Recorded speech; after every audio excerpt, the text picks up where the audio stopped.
So guys, Matt Walsh is trending yet again, and this time it is because he has done the unthinkable.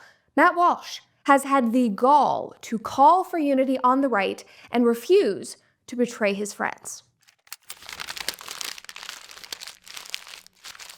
So as you guys probably know, Matt Walsh is no stranger to controversy, whether it is over little things like his refusal to drink raw milk and how disgusting he thinks it is, or the work that he has done to eradicate gender ideology. I mean, he has faced controversy on every single scale, but the ridicule, the scrutiny that he is facing online right now, I shouldn't say ridicule, it is far more aggressive than that. The scrutiny that he is facing online right now is probably the most ridiculous outrage that he has ever faced. And it is simply because he said that he wants to unite the entire right wing, flaws and all, and that he will not cancel his friends to do it. And I think we all know why people are so angry. Before we dive into that, though, make sure that you like this video, subscribe to the channel if you've not already, and of course, ring that notification bell to make sure that you always stay up to date on every single one of our episodes. All right, so let's just dive right into this, because this entire conversation did not just start 48 hours ago. It goes back to right after Charlie Kirk's assassination. Now, Matt made multiple posts basically saying, we, as a political party, a political ideology, need to put our squabbles aside and work together to defeat the violent left-wing radicals. And he said, I cannot, quote, unite with the left because they want me dead. They will spit on my grave when I die and laugh in the faces of my wife and children. There can be no unity with such people, but I will unite with anyone on the right. I hereby discard any grudge or personal feud I may have had with anybody on my side. Maybe we will pick up those arguments sometime in the future. Now, we have to stand together. And he posted that just 2 days after Charlie was assassinated on September 12th. Now, most people agreed with Matt's sentiment. This post got 6 million views. People were supporting it. They were saying, yes, this is exactly what we need to do moving forward. We need to stand together against this. This is how we should honor Charlie, is by uniting. I agreed with the sentiment, but there were some people online who were very angry about the idea, specifically because there are certain people on the right that they do not want to unite with, aka people like Nick Fuentes or Alex Jones, Candace Owens, Tucker Carlson, even Megyn Kelly. Now, one of these people who was so angry about this post was James Lindsay. Now, for added context, in case you do not spend the same amount of time on X that I do, Matt Walsh and James Lindsay have been going back and forth over different issues for months at this rate. And also, just so I'm putting it out there, I have never spoken with James Lindsay. I have never met him, I don't think. We have never interacted, but he apparently does not like me either. I have stumbled upon multiple comments of his condemning me. We can talk about why later, but I just wanted to put that out there. Anyway, this is how James responded to Matt's post. He said, have fun with your new friends, Matt. Now, people were shocked by this response because if there was ever a time to say, hey guys, we're putting it aside for now. It is all water under the bridge, at least for now. Let's all work together. It would have been after Charlie was shot, but not for James. And so then Matt and James started going back and forth yet again. And James went on and he made his point even more clear.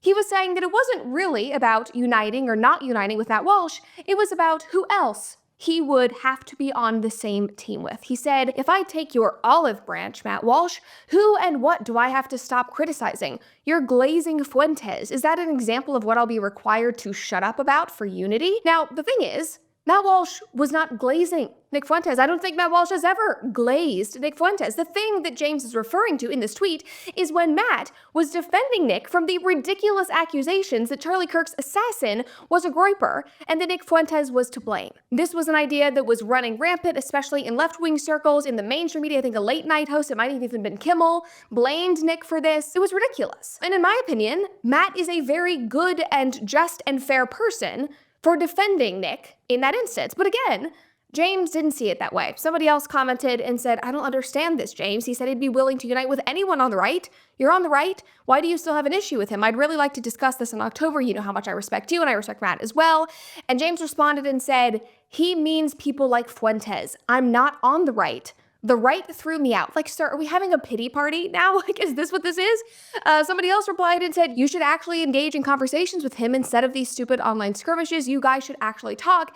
And James responded and said, no, we should not. He's like, no, I don't want to. I'm done. I know exactly what he's requiring me to do. I don't want to be involved. That is basically what James was saying in response to Matt. Like, I'm sorry, but Matt calling the right to unify is not about you, James, aligning with Nick Fuentes. It is much bigger than that. You aligning with Nick is not what Matt is lying awake thinking about at night. He is thinking about avenging the death of his friend Charlie Kirk and protecting conservatives from violent people on the left. That is why Matt made these posts. That is the unity that he is calling for. And Matt laid all of this out in an episode of his podcast. Just take a listen.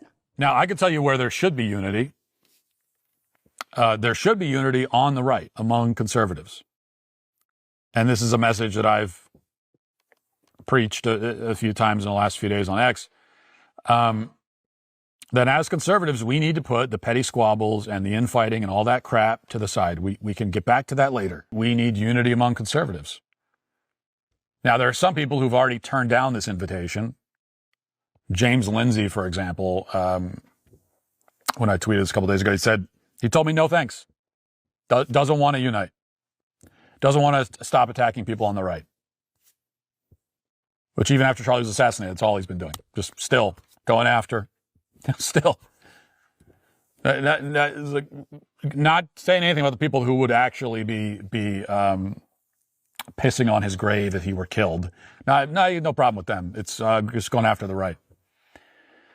And that's fine too, if that's how you feel. It's like, fine. I'm just done with you in that case forever. We're not allies. You don't exist anymore.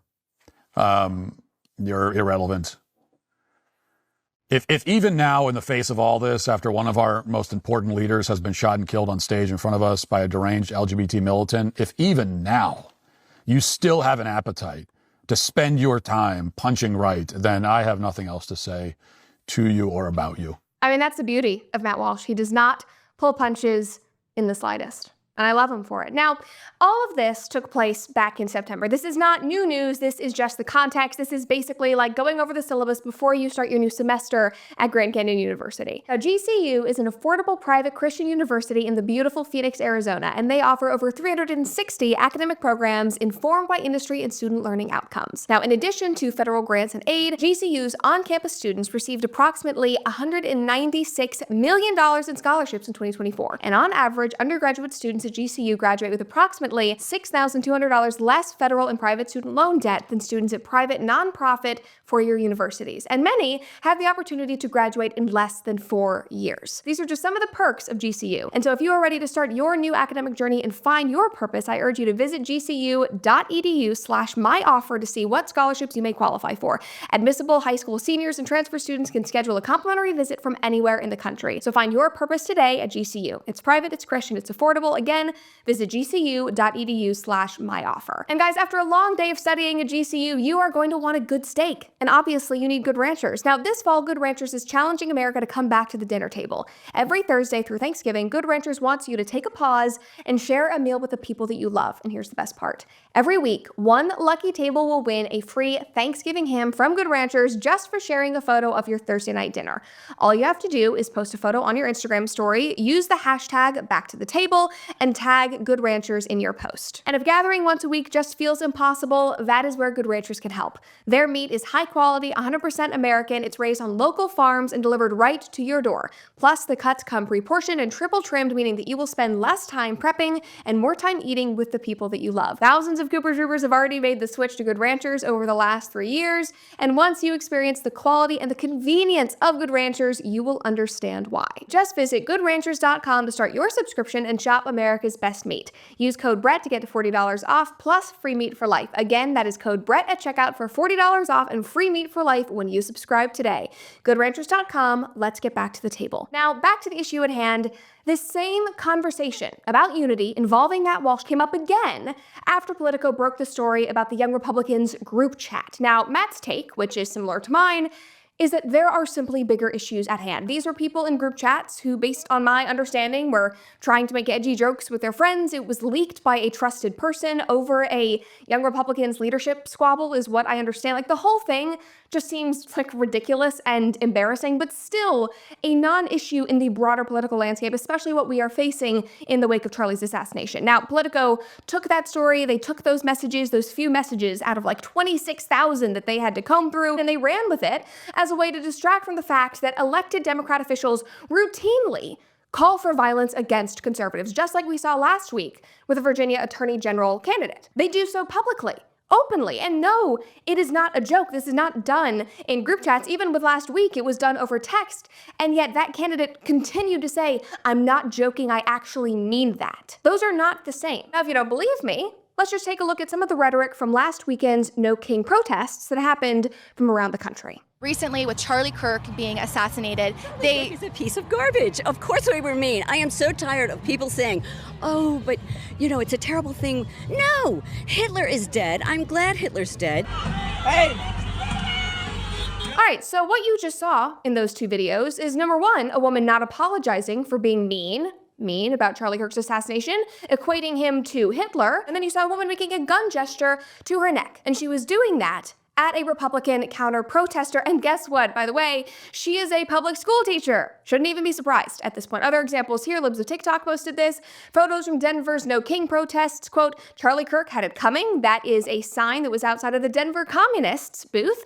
And then these two individuals had shirts on that said, make assassinations great again. She posted, Democrats want us all dead. This is what we are fighting against. This is what Matt is saying we need to be united against. Now, in response to all of this, and specifically in response to the Politico story, Matt expressed his take and his feelings about the entire thing in a Daily Wire live stream that happened last week. And Ben Shapiro pushed back, arguing that what people were saying in the group chat was worth condemning. It should be talked about. It should be a bigger story. And from there, they had a back and forth on the live stream over what right-wing radicalism or extremism is, and if it is really worth fighting against. And Matt said this. When we talk about sort of the quote-unquote radical elements of the right versus the radical elements of the left, these are not exactly the same thing. The radical element of the left denies basic biological reality. I mean, you're militating against these basic realities that we all understand. That's not happening on the right. There is no equivalent of that, of someone saying that men can have babies. Like there's no exact equivalent of that. So again, Matt is staying consistent here on what he's talking about. He is saying, these people want us dead. These people are defying biological reality. This is what we should be fighting against. This is what I want to unite with people over. I'm not going to concern myself with these other ridiculous stories that are being used to distract us. And this created a whole other conversation and firestorm online. One Daily Wire superfan even said that Matt had gone rogue. This is from Queen Mom Bethany, and she said, Matt Walsh wouldn't be running rogue if, number one, Jeremy was at the office, or number two, Ben was at the office. Jeremy was the glue at the Daily Wire. I just hope it's not too late to fix things. All right, so let me just try to understand here. You're saying that Matt has gone rogue because he is saying things you disagree with, and you want him to be controlled or muzzled by people who employ him. And you believe that this is the way Daily Wire used to be run, or how you want it to be run, how it should be run? I'm sorry, but that says a lot. Seth Dillon seemingly subtweeted this whole debate, the whole firestorm, and he wrote, you should be willing to lose friends for the sake of what is good and true. And friends who can't tolerate honest correction without treating you as a traitor aren't really friends anyway. I'd argue that they are holding you hostage. And from here, all hell broke loose because Matt responded with this. He said, I understand your position, but I consider loyalty to my friends to be one of my most important principles. It always has been. I don't denounce my friends or join in dog piles against them, ever, period. Not because I'm scared to, but because I consider it an act of treachery. Disagreement is one thing. Obviously, debating your friends publicly is totally fine and healthy, but in my case, I can say I have people screaming in my ear, constantly demanding that I actively denounce and condemn friends. I mean actual friends, like people who I've shared a dinner table with, and I just won't do it. Some things are meant to be handled privately. Loyalty matters. Other things matter too, but loyalty matters. When someone I know personally, who I have helped and supported, who would call me on the phone anytime, chooses instead to condemn me in front of the world, I consider it an unforgivable betrayal, and I won't do it to anyone else. And the more that the mob demands that I do it, the more I am sure that I never will. I mean, it's incredible. It's incredible. Matt has a lot of great tweets under his belt, but I think this might be my favorite. And I don't think we really need to dance around the issue here or be vague. The friends that people want Matt to denounce or speak out against are Candace Owens and Tucker Carlson, and this seems to be a common trend these days because just a couple of weeks ago, Megyn Kelly was asked about these same friends, and this was her response. Now, as for my decision to platform Tucker, too bad, too fucking bad. I love him. We're friends. I don't think he's an anti-Semite at all, but I don't really care. I think Tucker's a very important, valuable voice in the national conversation. I'm thrilled. I think Candace is so I apart from don't Tucker. know Yeah. her. I don't really know her that well. Although I will tell you, we recently had a very nice exchange before all this. Mhm. And I was just reminded in my own head that Candace is a young mom of like 3 young kids. She's under a lot of pressure. She's got a big show. She's been under attack since she came onto the public airwaves, and she's been under attack constantly. And it's my prerogative if I say to myself, that is not someone I wish to attack. I do not feel that way. I don't want to do it. Yeah. And I felt this way. And now that people have made my attacking her the stakes of my relationship with whatever person is saying this, I'm going to have to say goodbye to that person. I won't do it. Now it's like a point of pride. Yeah. It's literally the same thing as the BLM folks trying to make you raise your fist. The answer is no. I mean, that is a perfect analogy, in my opinion, and I love Meghan for saying this, but from there, because this is the state of the internet in 2025, people started dogpiling onto Meghan, saying that now she is the dangerous one. She's becoming radicalized because of this sentiment. We all need to be wary of Meghan. You know, what is Meghan doing? And all of this is incredibly ironic to me because all of these conversations have been amplified by Charlie Kirk's assassination. They are arguing over what he believed, who he chose to platform, and who he was friends with. And people are obviously emotional in their grief, and I understand that. Obviously, I empathize with that. They are emotional over their thoughts on hot-button issues like the conflict in Israel and Israel's relationship with our government. Now, I really don't care about all of that back and forth, nor do I have a stake in any debate about Charlie, but from what I have seen, you can't say that Charlie didn't value the kind of loyalty that Matt is discussing. I mean, this is what he said about Candace just shortly before his death. She's a great friend. You know, look, I don't agree with everything Candace says, but you know what I don't do? I don't stop being friends with people just because people morally blackmail me. I don't do that, and you shouldn't either. Look, I have different views on things as Candace. I have different views on Israel than Candace. I have different views on a lot of geopolitics. But honestly, I traveled the country with Candace. I went to her wedding. I saw her meet her husband. I went to Israel with Candace, which is a fun story I'll tell you at some point. But what I don't like is when people demand, you must stop being friends with somebody. Whoa, whoa, whoa. That's a left-wing tactic. Don't do that. I'm not saying you do that, but other people do that. We should never resort to that. I mean, this is the kind of unity that Matt is talking about, that he is being attacked for relentlessly. And this kind of sentiment is why Charlie was so beloved. It's something that people have been talking about at length after his assassination. The fact that he truly was friends with everyone, that he wouldn't badmouth you behind closed doors, that he would try to see the good in everyone. He would try to understand you regardless if you disagreed. He saw the value in working with people who might disagree with him, who were on the right and shared many of his values. Like, that was one of the wonderful things about Charlie. That should be a huge part of his legacy. And the key line in that video is that he would not be morally blackmailed into attacking his friends or canceling his friends. And that is exactly what is happening to Matt Walsh. That is exactly what has been happening to Megyn Kelly, and that is what they are very publicly pushing back against. It's also what has been happening to Brandon Tatum and his wife Corinne, who are longtime best friends with Candace Owens, and yet they vehemently disagree on the topic of Israel. And yet both parties refuse to attack each other. When it's brought up, they say, you know what? Candace is off limits. Brandon is off limits. He's a brother to me. He is a sister to me. Friendships are bigger than politics, and I massively respect them for that. Now, needless to say, I agree with Matt and Megyn and the Tatums, but you might have, already gathered that, considering that I have not stopped being friends with Candace regardless of the comments that I've gotten. And that is probably why James Lindsay tweeted that he was so disappointed that TVUSA was inviting me to speak at their conference this summer. Like, I genuinely can't think of another reason, because again, we have never interacted to my knowledge, so that must be the reason why. Now, I also want to put it out there that I am not trying to insert myself into any kind of drama, but I thought that it was important to speak on all of this because I do know and I have worked with some of these parties very intimately. So no, I will not stop being friends with Candace Owens, who has become like a big sister to me because the internet demands it. I will not attack Matt just because I no longer work with him or because the internet has decided to pile on to him for the 27th millionth time. I also will not pile on to attacks on Ben Shapiro's character because he was nothing but kind and supportive of me during my time at Daily Wire. And that is a fact. I just won't do it. And if you have a problem with any of that, that's fine. But I would urge you to consider something that Matt also posted about this. He said, "What annoys me is when people claim that I must denounce so-and-so or say such and such because it is the principled thing to do. They haven't even considered the possibility that perhaps I have different principles than they do. Those might be your principles, but they aren't mine. One of my most cherished principles is loyalty to family and friends. It might not be yours, but it is mine. So when you accuse me of not having principles, please be sure to stipulate that I don't have your principles, and that is true.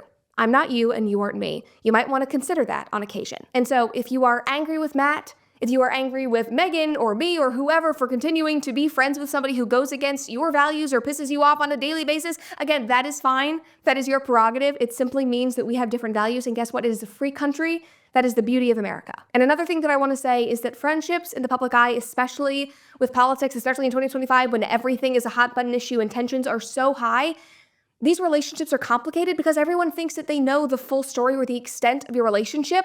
And these days, if you don't condone someone, that automatically means that you align with every single one of their values, when maybe it just means that you value them as a friend, that you have history, that you adore them. Or, in regards to what Matt is saying, it just means that you want to unify as allies against a far bigger, more significant threat than the things we are arguing over on a daily basis. And so all of this to say, the attacks against Matt Walsh are ridiculous, and obviously I am biased because I know him, but I will tell you, Matt Walsh is a good man. He is a loyal friend. He says what he believes, and he will always fight to do so. I have seen it myself. He will always fight. So feel free to continue to tweet at him. Feel free to leave all the comments you want, but I guarantee it will only make his convictions stronger. So be prepared. If you made it all the way to the end of this episode, thank you so much for watching. I had so much fun putting it together, and I hope that you enjoyed it too. If you did, make sure to hit that subscribe button because this channel only exists because of you. And if you're in the mood for more, I've got even more episodes right here that I think you'll love.